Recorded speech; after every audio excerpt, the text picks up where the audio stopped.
Hello guys, this is Amita. Welcome to Tech Master Knee. The subject is Standard of Quality Practices. In the occasion of Guru Purnima, today we are going to discuss about the quality gurus and their theories. So let's begin. Quality gurus, हर एक quality गुरु ने अपनी अपनी एक definition दी हुई है, उनके एक कोट्स हैं जिसके बारे में हमको पढ़ना है. You can not remember every quote, so I suggest कि आप यहाँ से कोई ना कोई कीवर्ड्स को देखिए जिसको आप याद रख सकते हैं. जैसे fitness for use and purpose, तो आपको ये पता चला कि ये जुरान ने याद, फिटनेस को आप जुरान से, जिम से ऐसे कोरिलेट करके याद कर लीजिए. Next you will go with the conformance requirement. तो आपने यहाँ पे कैसे देखा, आपने ये तो पहले भी आप क्रॉस बाय के देख चुके कि इनने बहुत ही अच्छी थ्योरीज दी है. तो इन्हें कन्फर्मेंस के बारे में बोला है. I have told you conformance क्या होता है. स्पेसिफिकेशन जो बोले गए हैं वो एज इट इज़ देना कस्टमर को, उसको कन्फर्मेंस बोलते हैं. नेक्स्ट हम बात करेंगे कि और क्या बोला गया, लाइक ये नंबर 3 पॉइंट में बोला गया प्रेडिक्टेबल डिग्री, तो ये डेमिंग ने दिया है. And next degree of excellence की बात करेंगे तो ये ब्रूथ ने दिया है. So you will calculate like this कि ये डिग्री, प्रेडिक्टेबल डिग्री वर्ड जहाँ पर होगा तब डेमिंग टिक करना है, एंड डिग्री ऑफ एक्सेलेंस जहाँ पर दिया होगा तब ब्रूथ टिक करना है. नेक्स्ट जब आप बात करेंगे तो देखिए यहाँ पर ये 4th पॉइंट में लो कॉस्ट प्रोडक्ट्स. नेवर आप क्वालिटी में लो कॉस्ट प्रोडक्ट का कैलकुलेशन, ये दोनों का कोरिलेशन बहुत ही रेयर सुनेंगे. जब आप कभी भी देखें लो कॉस्ट प्रोडक्ट लिखा हुआ है तो यू विल गो लाइक कि बिल कौन वे ने दिया है से. Next manufacturing, engineering and maintenance, ये 3 वर्ड का आप जो कॉम्बिनेशन देखेंगे तो आप बोलेंगे कि आयरमैंड ने दिया है. आप एक बार बस इन सारी डेफिनेशंस को पढ़ेंगे ना तो आपको क्लैरिटी मिल जाएगी कि आखिर इसमें लिखा क्या हुआ है. Okay. Doctor W Edward Deming, the biggest quality guru and also known as father of quality. इनने क्या दिया है, इनने बहुत सारे थॉट्स दिए हैं जिसके बारे में हम देखेंगे. सबसे पहले Deming cycle, PDC and PDSA. PDCA का फुल फॉर्म क्या है, plan, do, check, analyse. Okay. उसको रिफॉर्म करके बाद में बनाया गया PDSA, plan, do, study, act. Okay. So इस वाले में हमने क्या देखा कि ये दोनों थ्योरीज हमने डेमिंग से ली है. Next 14 point of transferring management, then 7 deadly diseases and whirlpool of staying in the business. उसके बारे में देखिए, यहाँ पर मैंने आपको डायग्राम में समझाया है. आप रिड्यूस करो इनपुट कॉस्ट को, देन इसके बाद में आपके लोअर इनपुट कॉस्ट होंगे, फिर इंक्रीज प्रॉफिट होगा, फिर इंक्रीज आपका बिजनेस भी इंक्रीज होगा और आप बिजनेस में बने रहेंगे. एक प्रोसेस क्या होती है, अगर आप एक कांस्टेंट पर आ जाते हैं देन आपका इम्प्रूवमेंट अगर बंद हो जाती है तो आप इट मे बी पॉसिबल कि आप फॉल करें अपने बिजनेस में. लेकिन अगर आपको बिजनेस में बन के रखना है तो ऐसे वर्लपूल टाइप को आपको चलाना पड़ेगा आपके बिजनेस को. Okay. This the theory. Quality इसलिए इंपॉर्टेंट है नॉट बिकॉज कि हमको थियोरेटिकली पढ़ना है, इसको हम इम्प्लीमेंट कर सकते हैं हमारे बिजनेस में, हमारे स्टडीज़ में. दैट जैसे plan, do, study, check, act होता है, तो सबसे पहले वी प्लान कि एवरी डे का हम चार्ट बनाते हैं कि आज हमें ये करना है. Then we do, next time we फिर एनालाइज की कर पाए नहीं कर पाए, फिर हम नेक्स्ट डे उससे भी बेटर इम्प्रूव करेंगे और करने की कोशिश करेंगे. तो थ्योरी सिर्फ ऐसे नहीं दी है, उनने सोच समझ कर लाइफ से कोरिलेट करके दी है. So we will discuss more about their theories. Next is Joseph M Juran. Okay. Juran को थोड़ा सा जिम से कोरिलेट करने की कोशिश करना तो आपको बहुत सारी ईजी हो जाएगी. जैसे वो फिटनेस वाला बताया था मैंने. नेक्स्ट क्या हो जाएगा, इन्हें ट्रायोलॉजी दिया. Trilogy means 3. तो इन्हें बोला है quality planning, quality improvement and quality control. तो ये इसको मैं कैसे लिख सकती हूँ, PIC, that is planning, improvement and control, PIC. अब आपको पता है जिम में जाके हम पिक लेते हैं, तो ऐसे आप इसको कोरिलेट कर लो कि जुरान ने क्या दिया है, पिक दिया है, प्लानिंग, इम्प्रूवमेंट एंड कंट्रोल. ये तीनों वर्ड इंपॉर्टेंट क्योंकि कोई दूसरा वर्ड इससे रिलेट करता हुआ आपस का कोई सा भी वर्ड वो वहाँ पे डाल सकते हैं ऑप्शंस में. तो you have to be sure that what is the correct word. Okay. Next is Juran 6 stage methodology and Juran's 10 step of quality improvement. These numbers are important. 6 है, 10 है और 3 है. दैट मीन्स आपके पास में कौन कौन से नंबर हो गए, 3, 6 एंड 10 फॉर जुरान. अब इसका ना डिटेल भी है कि इनके अंदर सब पॉइंट्स क्या क्या होते हैं, बट आई थिंक कि वो इतना इंपॉर्टेंट नहीं है. अगर आपको लगता है कि उसके अंदर के पॉइंट्स मुझे जानने हैं तो आप कमेंट में मुझे बता सकते हैं, मैं इसका एक डिटेल लेक्चर भी बना दूँगी. अभी क्वालिटी प्लानिंग के अंदर के मैंने ये पॉइंट्स को कवर किया है, because it may be possible कि आपको ऑप्शंस दिए जा सकते हैं इसमें से, जैसे appraisal cost and prevention cost के मैंने आपको बताया था कि उसके अंदर के पॉइंट्स भी पूछे जाते हैं कि कौन सी कैटेगरी के अंदर क्या चीज़ आती है. सो इट मे बी आज, तो आप इसको वंस एक बार चेकआउट कर लेना. Okay. Next guru is Philip B Crosby, fun uncle of quality improvement. तो चाचा जी को पढ़ना है अब हमें.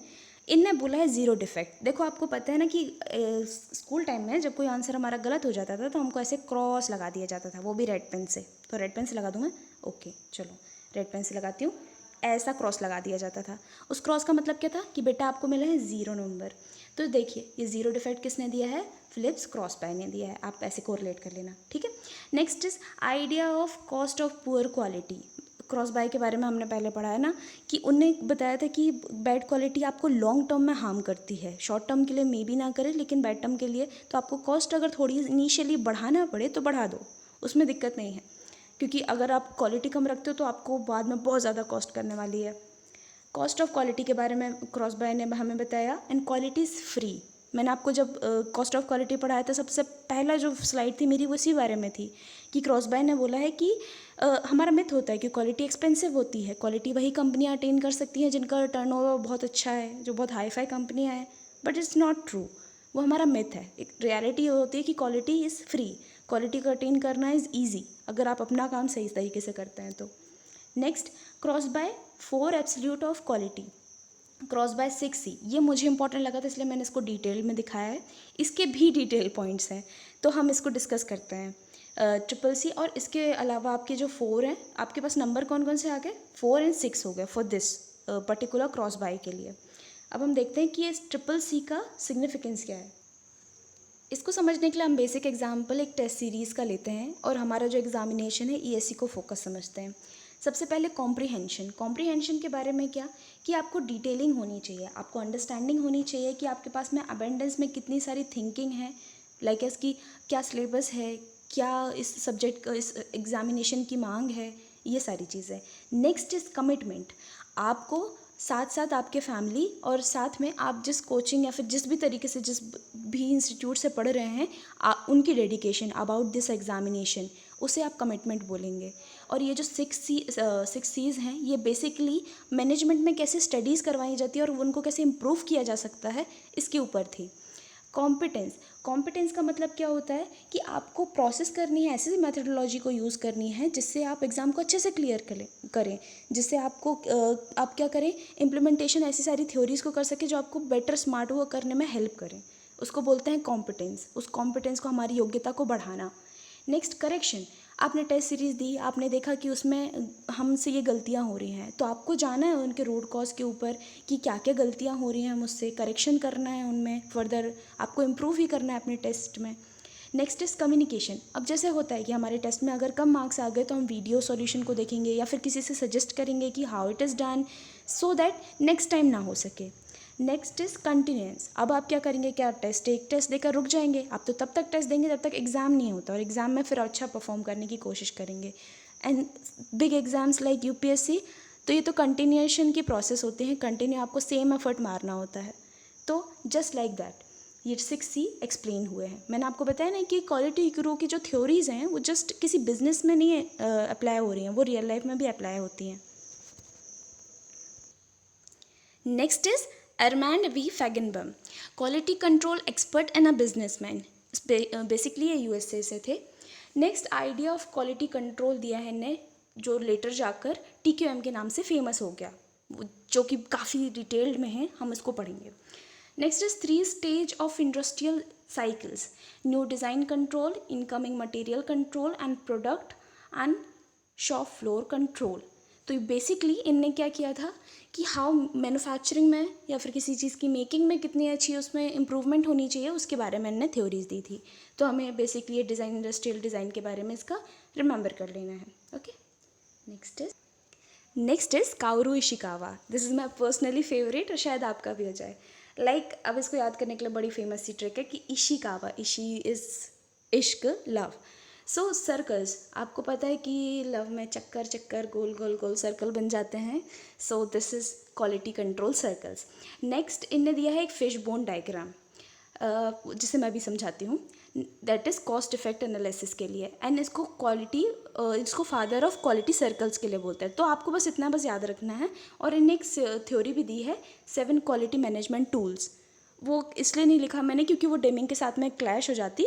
तो ऐसे भी आपको याद रखना है कि मैनेजमेंट 7 रूल्स दिए हैं उनने. 7 days, all 7 day you should love the nature and everything. Okay, and circle correlated with the Ishikawa. Okay, fishbone diagram को मैं आपको एक्सप्लेन करती हूँ. एक मिनट. लेट सपोज एक फ़िश है, ठीक है, ये उसका हेड है. देन उसके अंदर उसको खा लिया, मतलब अब सिर्फ कांटे कांटे बचे हैं. तो ऐसा है. और यहाँ पर उसका क्या है, टेल है. This is head and this is tail. अब आपका कॉज एंड इफेक्ट में कैसे किया जाता है कि आपका ये मेन है, मेन आपका हेड होता है, ठीक है, और उसके इफ़ेक्ट आपको यहाँ पर हेड में दिखाई देते हैं. एक कंपनी है, उसके प्रोडक्ट में ही उसके इफ़ेक्ट दिखाई देंगे कि उसके मैन्युफैक्चरिंग टाइम पे कितनी अच्छी प्रोसेस की गई, उसका मटेरियल कैसा यूज़ हुआ है.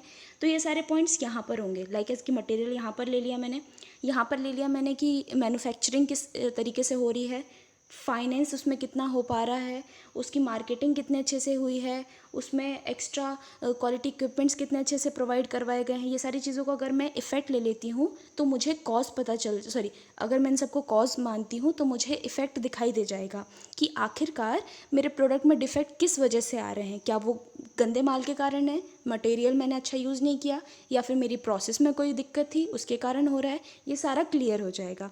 दैट्स वाई इसको कॉस्ट इफेक्ट एनालिसिस कहते हैं. This is fish bone diagram. Okay, मतलब मछली के कांटे के जैसे बनाया जाता है इसको. इसमें काफ़ी क्वेश्चन आते हैं, इसको हम डिटेल में और पढ़ेंगे. ये आपका ओवरव्यू था. Next is bill Conway. So high quality improvement tools दिए हैं इन्हें. Human relation skills, statistical survey, simple and statistical technique. अब यहाँ पे आपको ये पता चल जाएगा कि अगर आप सिंपली जस्ट की बनाया कोई चीज़ और फिर उसको मैन्युफैक्चर ने उसका ऑडिट किया उसमें, और आप कुछ टूल्स को यूज़ करते हैं जैसे हिस्टोग्राफ हो गया, वही कॉस्ट इफेक्ट एनालिसिस, ऐसे टाइप की चीज़ों को यूज़ करते हैं तो कितना डिफरेंस होता है. Next, statistical process control. आप देख रहे हैं कि अगर आपकी डिफेक्ट की एक लाइन थी, डिफेक्ट कितना वेरी कर रहा है, आप स्टैंडर्ड डेविएशन निकाल रहे हैं, आप कैलकुलेटेड वे में जा रहे हैं, तो उनसे अलग आपको इफेक्ट पड़ता है. ये सारी थ्योरीज किसने दी है, बिल कॉनवे ने दी है. देन इमेजिनरिंग एंड इंडस्ट्रियल इंजीनियरिंग, क्योंकि एक प्रॉपर डिज़ाइन की हुई चीज़ और एक जस्ट बना दी गई चीज़ में डिफरेंस होता है. यही इन्होंने बताया है अपनी थ्योरी में. Okay, so next is Genichi Taguchi. इनका तो ये लॉस फंक्शन तो बहुत ही ज़्यादा इंपॉर्टेंट है. हम इसको बहुत, इस पर क्वेश्चंस भी आते हैं और आ भी सकते हैं, बहुत इंपॉर्टेंट है. हम इसको डिटेल में क्वेश्चंस को पढ़ेंगे. इन्हें रोबर्स डिज़ाइनिंग दी थी. आर्मी के लिए इन्हें वेपन्स जो बने थे, उनका गन्स बने थे, उनकी डिज़ाइनिंग से पता करा था कि design has to be very tough, rough and should bear all the atmospheric things. So ये सारी चीज़ें इन्हें बहुत ही रोबस्ट डिज़ाइनिंग दी थी. Taguchi's loss function is very important to know कि लॉस कैसे होता है किसी भी चीज़ में. लॉस एंड इसका फंक्शन हमने पैराबोलिक शेप में, ये आपको पैराबोला शेप दिख रहा है ना, पैराबोलिक फंक्शन होता है. हम इसका डिटेल स्टडी करेंगे. ओके,